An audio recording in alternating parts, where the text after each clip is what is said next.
Operation सिंदूर ये एक militant की तरफ से एक हमारे हिंदुस्तान को, हमारे देश को एक मैसेज था। भाई कश्मीर हमारा हिस्सा है और हम कश्मीर के ऊपर हमारा हक है कश्मीर के ऊपर। सरकार की एडमिनिस्ट्रेटिव काबिल तारीफ है, इसमें कोई दो बात नहीं। उसमें सरकार का रोल नहीं, उसमें रोल है सुरक्षा एजेंसीज का। पाकिस्तान का हमें मटिया मेट करना चाहिए था। पाकिस्तान का वो एक्शन ले सकते थे वो, लेकिन उन्होंने कोई एक्शन नहीं लिया और बल्कि इस्तीफा देगा अपना मैं तो दूर हो गया भाई, आप जानो, आपका देश जाने। तो आज बड़े खुशी की बात है, कम से कम हिंदू, मुस्लिम, सिख, ईसाई सभी हम एक प्लेटफॉर्म खड़े हैं। आज हमारा देश एकजुट खड़ा है पाकिस्तान के खिलाफ। ये बड़ी खुशी की बात है, बड़े अच्छा शकुन की बात है। नमस्कार दोस्तों, मैं हूं शालिनी सिंह और आप देख रहे हैं BS24 न्यूज। आज हमारे साथ स्टूडियो में मौजूद है कर्नल धर्मपाल सिंह राघवा, सेना मेडल रिटायर्ड, जो कि गैलेंट्री अवार्ड विनर भी रह चुके हैं। उन्होंने 1992 से लेकर 2002 तक कश्मीर में अपना योगदान दिया, जबकि उस टाइम पर मिलिटेंसी पीक पर थी। साथ ही इन्होंने आतंकवादी मसूद अजहर को भी गिरफ्तार किया था। सर, आपका हमारे चैनल में बहुत बहुत स्वागत है। सर, हम आपसे जानना चाहेंगे कि पहलगाम आतंकी के बाद भारत सरकार ने जो ऑपरेशन सिंदूर चलाया है, आखिर इसकी क्या जरूरत पड़ी और इसका क्या इम्पैक्ट पड़ा है? सभी दर्शकों को मेरा नमस्कार। BS चैनल को मेरी शुभकामनाएं और बहुत बहुत मुबारकबाद, जो कि आपके माध्यम से हम पूरे हिंदुस्तान के अंदर अपनी आवाज़ को पहुंचाते हैं जी। और देशवासियों को पता चलता है कि हिंदुस्तान के अंदर हो क्या रहा है। ऑपरेशन सिंदूर ये एक मिलिटेंट की तरफ से एक हमारे हिंदुस्तान को, हमारे देश को एक मैसेज था। और मैसेज वो था कि हमारे मुस्लिम और हिंदू आपस में यहाँ लड़ें और हमारे जो कश्मीर के अंदर जो हमने अमन चैन जो कायम किया है धारा 370 हटा के उसको डिस्टर्ब किया जाए। और धारा 370 हटने के बाद में तो वहाँ पर बहुत ही ज़्यादा एक लोगों में एक भरोसा हुआ कि भाई वहाँ पर अभी अमन चैन है। पाकिस्तान नहीं चाहता कि कश्मीर तरक्की करे और कश्मीर एक मुद्दा इंटरनेशनल लेवल पे UN के अंदर एक मुद्दा बना रहे कि भाई कश्मीर हमारा हिस्सा है और हम कश्मीर के ऊपर हमारा हक है कश्मीर के ऊपर। सर, जैसा कि आप एक तरफ सरकार की तारीफें कर रहे हैं, तो लेकिन एक ऐसी जगह जहां 2000 से ज्यादा लोग छुट्टियां मनाने जाते हैं और वहां कोई सुरक्षा नहीं, क्या आपको नहीं लगता कि सरकार की सुरक्षा नीति यहां पर फेल हो गई है? देखिए, सरकार की नीति जो मैंने पहले बताई आपको, वो एडमिनिस्ट्रेटिव नीति है सरकार की एडमिनिस्ट्रेटिव काबिल तारीफ है, इसमें कोई दो बात नहीं। लेकिन जहां तक सुरक्षा की बात है जी, उसमें सरकार का रोल नहीं, उसमें रोल है सुरक्षा एजेंसीज का। उसमें इंफॉर्मेशन सिस्टम हमारा क्या है, हमारी जो सूचना देने वाली एजेंसीज है उनका सिस्टम क्या है, हमारा जो इंफॉर्मेशन सिस्टम है वो फेल हुआ, इसमें कोई शक नहीं है। और जब सुरक्षा नीति फेल हुई तो हमारे ऊपर ये इस तरह का जो बर्बरता से जो ये हमला किया हमारी बहन बेटियों के ऊपर, हमारे बच्चों के ऊपर, हमारे भाइयों के ऊपर, ये बहुत ही एक सोची समझी साजिश थी। इस सर, तो जैसे सरकार ने ये ऑपरेशन सिंदूर चलाया कि हमारी देश की बेटियों का सिंदूर यहाँ पे छीना गया, इस वजह से ऐसा नाम रखा गया। तो सर, एक तरफ सरकार ऑपरेशन सिंदूर चला रही है और दूसरी तरफ कल रात को पाकिस्तान कश्मीर के अलग अलग हिस्सों में गोलीबारी कर रहे हैं, तोप कर रहे हैं। तो एक तरफ तो यही हुआ कि आप एक ऑपरेशन चला रहे हैं देश की बेटियों के सिंदूर के लिए और दूसरी तरफ कई बेटियों का सिंदूर फिर से छिन गया। तो क्या सरकार फिर 2.0 स्टार्ट करने वाली है? मैं बिल्कुल आपसे सहमत हूँ इस बात से जी। जो पाकिस्तान फायरिंग हमारे पर कर रहा है, ये फायरिंग हमें उनके पाकिस्तान के ऊपर करनी चाहिए। बिल्कुल। पाकिस्तान का जो सिंदूर है वो हमें उड़ाना चाहिए था, उनका सिंदूर, जबकि हमारी बहन बेटियों का 26 से 30 के बीच में यहाँ पर हमारे बेटियों के सिंदूर उड़ गए। और अभी भी 4-5 की कैजुअलिटी कल परसों भी हुई है यहाँ से पुंछ राजौरी साइड से। अब तक तो पाकिस्तान का हमें मटिया मेट करना चाहिए था, पाकिस्तान का वो था एक्शन। लेकिन ये पाकिस्तान के फायरिंग का जवाब देना ये तो आम बात है, ये तो कोई नई बात थोड़ी है इसमें कोई।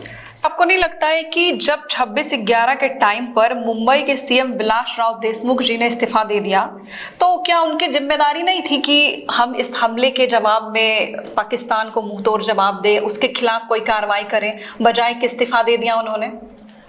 देखिए, इस्तीफा देना कोई समस्या का हल नहीं जी। इस्तीफा देना एक समस्या को सिर से टालने वाली बात होती है, मुंह छिपा के भागने वाली बात होती है। आप सेंट्रल गवर्नमेंट से, आपकी गवर्नमेंट थी, आपकी कांग्रेस गवर्नमेंट थी, आपकी जो भी गवर्नमेंट थी, सेंटर में भी और स्टेट में भी आपकी डबल इंजन सरकार आपकी थी। आपको स्टेट लेवल पे आप मिलिटेंसी से नहीं लड़ सकते, लेकिन आपके पास भी साधन तो हैं। लाइक हमारे जो ब्लैक कमांडो वहां पर गए थे, इसमें यहाँ से मानेसर से गए थे ब्लैक कमांडो, उन्होंने ऑपरेशन किया वहां पर, उन्होंने उनको कब्जा किया, उनको मारा, उनको मिलिटेंट को अरेस्ट भी किया। तो स्टेट लेवल पर भी कुछ ना कुछ तो कहीं ना कहीं सुरक्षा की जी बिल्कुल किया जा सकता है। कड़ी होती है वहां पर भी, वो एक्शन ले सकते थे वो, लेकिन उन्होंने कोई एक्शन नहीं लिया, बल्कि इस्तीफा देगा अपना, मैं तो दूर हो गया भाई, आप जानो, आपका देश जाने। ये कोई बात नहीं हुई। ये तो उनको तो ऐसे लोगों को तो दोबारा पॉलिटिक्स के अंदर आना भी नहीं चाहिए, और पब्लिक को ऐसे लोगों को दोबारा वोट नहीं देना चाहिए। जी सर, 26/11 के टाइम पे जो महाराष्ट्र के डिप्टी सीएम थे, उनका एक बयान था कि बड़े बड़े शहरों में छोटी छोटी बातें होती रहती है। ये बयान उनका आया था 26/11 हमले से रिलेटेड। तो क्या ये जवानों का अपमान नहीं किया था उन्होंने? आपने बिल्कुल सही कहा, और मैं इसमें बड़ा सेंसिटिव इस मामले में, उसको शायद मालूम नहीं, उसका मुंह इतना बड़ा हो गया ये बात कहने के लिए, उसका इतना बड़ा मुंह नहीं उसका जो इतनी बड़ी बात कही जवानों के लिए। जी बड़े बड़े शहरों में छोटी छोटी बातें, क्योंकि उसका कोई बंदा शहीद नहीं हुआ अब तक, उसका बंदा कोई फौज में नहीं होगा, वो यहाँ पर चोरी कर रहा है, पॉलिटिकल उसमें नेता बन के यहाँ पर पूरे देश के अंदर चोरी कर रहा है। उसका जाकर देखिए आप, उसका स्टेटस क्या है, उसका एक सिपाही से भी नीचे स्टेटस होगा, लेकिन उसके पास एसेट्स देखिए उसका क्या क्या, उसके पास बंगला, गाड़ी, मकान, दुकान, जमीन, जायदाद, पावर, एक फोन मारता डीसी से लेकर नीचे तक सारे खड़े रहते हैं। लेकिन जवान को कौन सुनता है जवान को? लेकिन जवान का जो स्टेटस है उसके कहीं ऊंचा है जवान का स्टेटस, और मैं जवान के स्टेटस की मैं तारीफ करूंगा। मैं ऐसे बंदों को जो ऐसी उल्टी सीधी बातें फौज के बारे में करते हैं, मैं उनकी तारीफ नहीं करता। क्या सर भारत यूएस के दबाव में आकर जवाबी हमला करने से पीछे हट रहा है? ये बड़े अंदर की बात है जी। हमारे हिंदुस्तान के साथ इस तरह की बदसलूकी, अमेरिका कौन होता है हमें रोकने से, हमला करने से रोकने वाला? जी अमेरिका तो यही कहेगा ना कि भाई आप हमला मत करो, लेकिन क्यों ना करें?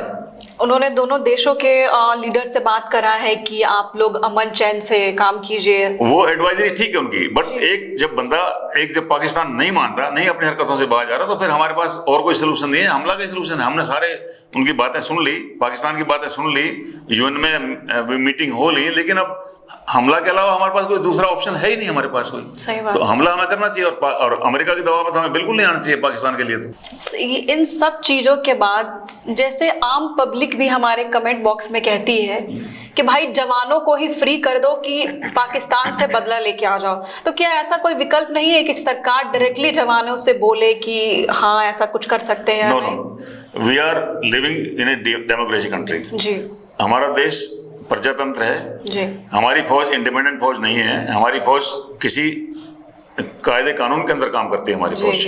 और कायदा कानून यही है कि जब तक पॉलिटिकल ऑर्डर नहीं होगा, पॉलिटिकल ऑर्डर ये कहना तो बहुत आसान है, हमने फ्री हैंड कर दिया, लेकिन फ्री हैंड कैसे, क्या फ्री हैंड कर दिया आपने बताइए? आप क्या आप एलओसी पार कर सकते हैं? आप क्या आप लाइन ऑफ कंट्रोल में पार जाके आप हमला पाकिस्तान बोल सकते हैं? तो युद्ध होगा। अगर एलसी पार करोगे तो युद्ध हो गया। आप जो वेस्टर्न बॉर्डर पर जो हमारी फेंस लगी है, अगर आप फेंस को तोड़ के आप पाकिस्तान के अंदर जाएंगे तो आपका युद्ध हो गया। आपका फौज ऐसा नहीं कर सकती। फौज आप ऑर्डर दीजिए ना। आप तो अगर ऑर्डर मिलता है, अगर मिल जाए तो फौज हमारी हमारी जबरदस्त फौज है। हमारी इतिहास हमारा गवाह है हमारी फौज का। हमारे एक से एक सूरवीर हमारे जवान हैं, एक से एक बड़े अफसर हमारे पास हैं, एक से एक बड़े जवान जैसे हमारे पास हैं। हमारी फौज मानवीय फौज है, वर्ल्ड के अंदर 3rd लार्जेस्ट आर्मी है। और हमारा इतिहास देखिए आप, हमारा 62 का 48 का इतिहास देखिए आप। पाकिस्तान बडगांव तक पाकिस्तान की जो कबाइल थे वो आगे थे। बडगांव से खदेड़ा उनको उड़ी के पार पहुंचाया उनको वहां पर कश्मीर में। 65 में देखिए आप उनको कहां से कहां पहुंचा दिया। और उसके बाद 71 में देखिए 93,000 फौजियों ने जितने घुटने टेके, जिनमें जनरल न्याजी जैसे बंदे जिनको शर्म से आंखें नीचे झुकी हुई अब तक भी। और पाकिस्तान के ऊपर वो बहुत बड़ा कलंक है पाकिस्तान के ऊपर वो। और इंसर्जेंसी के अंदर भी पाकिस्तान ने कितना कोशिश कर लिया, हमारे जवान अभी भी डटे हैं वहां पर, पूरी फौज हमारी डटी है वहां पर। और हम वहां पर अमन चैन लाने की कोशिश कर रहे हैं। कोलेटरल डैमेज अपने आवाम को, सिविल आवाम को नहीं पहुंचाते वहां पर जी। तो ये कह देना कि फौज को फ्री हाथ है जी, ये सब ये अयवाश है, ये कोई ऑर्डर नहीं है। आप ऑर्डर दीजिए। अभी लोहा गर्म है, आप हथौड़ा मारिए ना। आप अभी लोहा गर्म है। बड़े फौज को चीफ को हुक्म दो, चीफ को, तीनों चीफ को हुक्म दो। शेरों की तरह यही कहना चाह रहे हैं कि सेना बस एक इशारे के फिराक में है। ऑर्डर चाहिए। आप इंदिरा जी का ऑर्डर देखिए, रात को जब उसने ऑर्डर जब जंग हुई थी 71 में, उनका ऑर्डर पढ़िए आप उनका, आपको पता लगेगा, आपके रोंगटे खड़े हो जाएंगे उस ऑर्डर को सुन के कि आज देश मुसीबत में है और देश को हमें हमला करना पड़ रहा है पाकिस्तान के ऊपर और हमारी फौजें हमला कर रही है।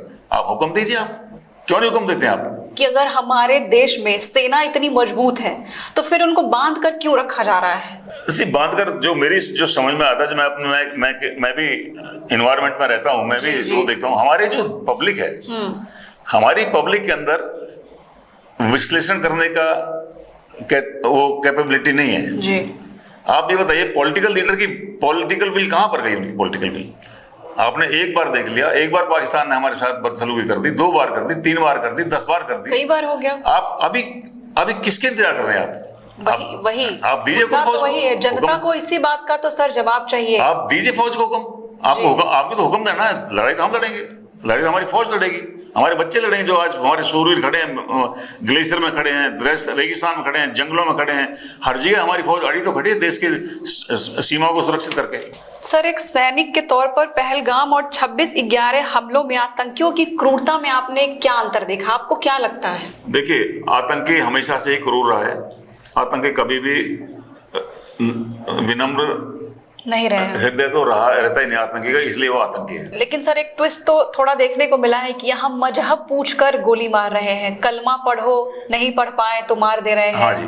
हिंदू हो तो मार दे रहे हैं, मुस्लिम हो तो जाओ। मैं बोला ना आपको शुरू में, जब मैंने बोला आपको, ये एक बहुत बड़ा मैसेज उन्होंने समाज में दिया है। और जो उनका मुद्दा था, वो मुद्दा ये था कि इसके अंदर हम हिंदू और मुसलमानों, हिंदुस्तान के अंदर उनका मुद्दा हिंदुस्तान भी तो है ना जी। जो अजहर मसूद ने जो 94 में अजहर मसूद का जो स्टेटमेंट है, वो मेरे सामने का स्टेटमेंट है, वो ये है कि हिंदुस्तान के अंदर हम इतने मिलिटेंट पैदा कर देंगे और इतने मिलिटेंट हिंदुस्तान फैला देंगे कि हिंदुस्तान के अंदर जहां भी देखो वहां मिलिटेंट ही नजर आएगा आपको। और 73% इंडिया के अंदर हमने मिलिटेंट फैला रखे हैं, 27% इंडिया बचा हुआ है जिसमें मिलिटेंट नहीं है। और वही कोशिश इनकी पूरी होती नजर नहीं आ रही है, क्योंकि आज हम भी जागरूक हैं, हमारी फौज भी जागरूक है, हमारी पुलिस भी जागरूक है, हमारे सिविल अधिकारी भी हमारे जागरूक हैं, जनता भी जागरूक है आज उसी उसमें। लेकिन बात यह है कि जो मिलिटेंट्स का जो नजरिया है वो क्रूरता से ही भरा होता है, इसीलिए वो मिलिटेंट है और इसीलिए उनको ट्रेन किया जाता है, उनके ब्रेन वॉश किया जाता है उनको जी। उनके अंदर कोई आपके लिए हमदर्दी नहीं है, किसी के लिए हमदर्दी नहीं है। उसका काम है, उसको पैसा मिलता है, उस पैसे का वो उसका अपना, चाहे उसकी जान भी जाए, वो वहां से आता है पैसे के लिए, पैसा अपने घर वालों, उनके घर वालों को पेंशन मिलती है भाई जी, और पैसे के लिए काम कर रहा है, वो मर रहा है पैसे के लिए। मतलब वो इंडिया के अंदर टेरर अटैक करने के लिए पैसे लेते हैं, बिल्कुल पैसा मिलता है। देखो उनकी अलग अलग तंजीम है, उनकी अलग अलग ग्रुप है उनके, जैसे LET, जैसे मोहम्मद और हरकतुल अंसार, HM, ये जितने भी ग्रुप हैं ये सब इनके अलग अलग कार्डर होते हैं इनके, जैसे फौज में होते हैं ना हमारे अलग अलग रेजिमेंट होते हैं, ऐसे इनके कार्डर होते हैं अलग अलग। और उस कार्डर के जो एक सरगना होता है, उस कार्डर का चीफ होता है, और वो चीफ वहां से गवर्नमेंट से पैसा लाता है, इनको ट्रेन करता है, इनको मोटिवेट करता है, और इनको हिंदुस्तान के अंदर ये आतंकवाद फैलाने के लिए भेजते हैं उनको मोटिवेट। जैसा कि आपने कहा कि ये पाकिस्तानियों की चाल है कि भारत में हिंदू मुस्लिम करके लड़ाया जाए। इसमें 2 बातें इसके अंदर है। आज जब ऑपरेशन सिंदूर हुआ, जब पहलगाम हुआ, तो आज बड़े खुशी की बात है, कम से कम हिंदू, मुस्लिम, सिख, ईसाई सभी हम एक प्लेटफॉर्म खड़े हैं। आज हमारा देश एकजुट खड़ा है पाकिस्तान के खिलाफ, ये बड़ी खुशी की बात है, बड़े अच्छा शकून की बात है। लेकिन जिस तरह आप बात करें हिंदू मुस्लिम में फ्रिक्शन डालने की, उनकी कोशिश हमेशा यही रही है कि हिंदुस्तान को हिंदू और मुस्लिम के ऊपर लगाते रहो, और इनका आपस में जब झगड़ा होता रहेगा तो फिर उसका फायदा पाकिस्तान उठाए। लेकिन वो हम होने नहीं देंगे, ना ही हमारे हिंदुस्तान के अंदर मेजोरिटी, इक्का दुक्का बंदा तो सब जगह मिलेगा आपको, लेकिन मुसलमान भाई हमारे फौज में भी हैं, हमारी फौज है मुसलमानों की, काफी रेजिमेंट है मुसलमानों के, ईमानदार लोग हैं, वफादार लोग हैं अपने देश के लिए। और जो असली मुसलमान है वो तो देश के लिए ईमानदार है ही है।